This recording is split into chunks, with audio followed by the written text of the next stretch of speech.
Now, reaction to the president's speech here in Iowa ranging from celebration to disbelief.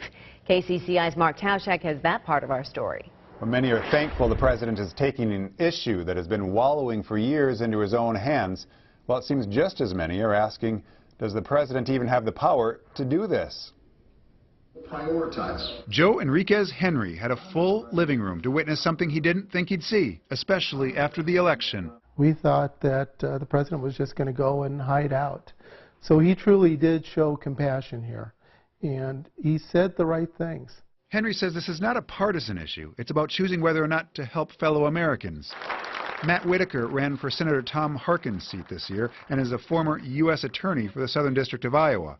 The Republican saw many immigration cases across his desk. He says the system needs to be fixed, but not by circumventing Congress. We have to have control of our immigration system, and it has to work in an orderly manner, and sort of waving a wand and legalizing or giving status to millions of people who jumped in front of the line is just, I think it's wrong. I think it's bad policy. The odds are that he can probably do this, but he is pushing a boundary that in an ideal democracy you don't want to have to push.